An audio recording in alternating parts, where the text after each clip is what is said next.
Alam nyo mga lola, lolo, ang bata pag sinabing ayaw mag-aral, di yan maaral kahit anong gawin mo diyan.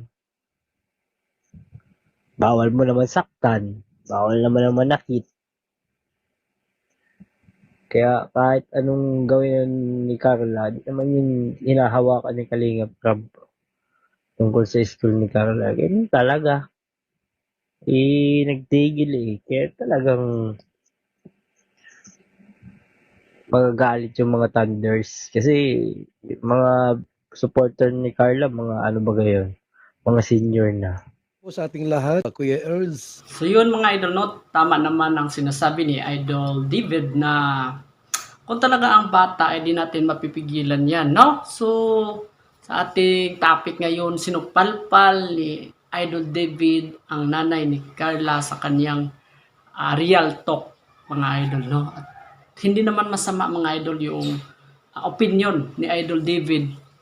Meron namang nagtanong doon sa kanyang live na nag-comment na sinagot naman ni Idol David, no? Tama naman mga idol yung sinasabi ni Idol David, no? Patungkol kay Idol Carla sa isyong ito na drop out sa school, mga kaibigan, kapatid, no?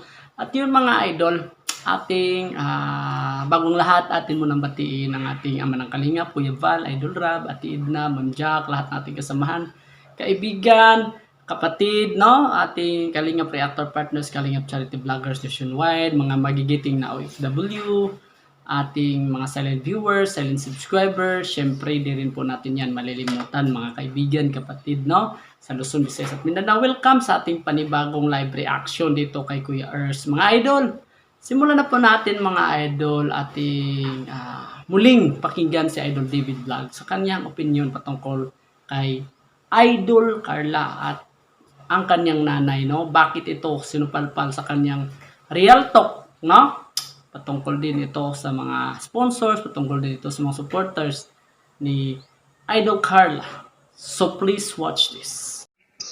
Bakit daw pinapayagan ni Kalinga Rob mag-drop out si Carla?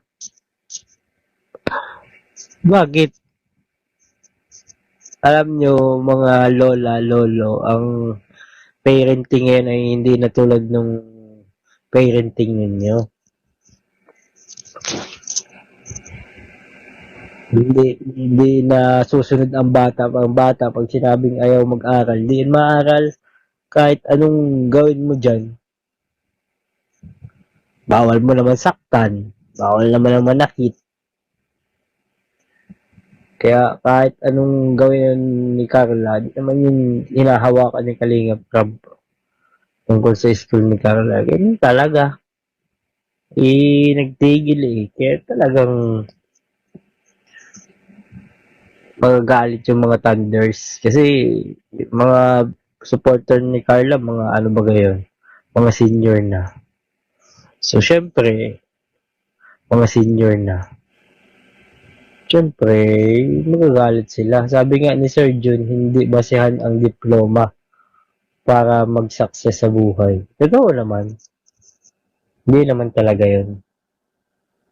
Kasi pag nagka-diploma ka, diploma lang yun, papel lang yun.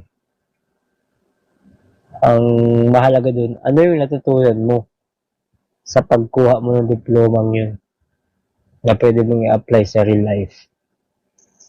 Yun ang mahalaga dun. Po mga idol, no, narinig na po natin mga idol, si Idol David Vlogs, opinion lang po niya yon, no, patungkol sa pag-drop out sa school ni Carla. Bakit daw pinayagan ni Idol Rab na drop out sa Idol Carla?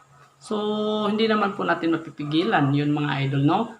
Kung na-drop out ba siya, totoo ba yung issue na yun mga idol? At yun, at pag ang bata daw ay ganun talaga, hindi niya natin mapipigilan mga idol, no? So, ang parent lang po talaga, at okay lang yun mga idol, yung nanay at si David, nanay ni Carla at si David, ay okay lang po sila mga idol. At real talk lang talaga magsalita si Idol David, at yun, wala namang masama mga idol, no? Ito ay kanyang opinion mga idol tungkol sa pag aaral ni Idol Carla dito sa isyong ito, no? So, yun po mga idol, ating naintindihan mga idol kung ano yung opinion ni Idol David Vlog. So, walang problema mga idol. So, yun mga idol, At kay Carla na yun at sa kanyang nanay sa pag-school, no?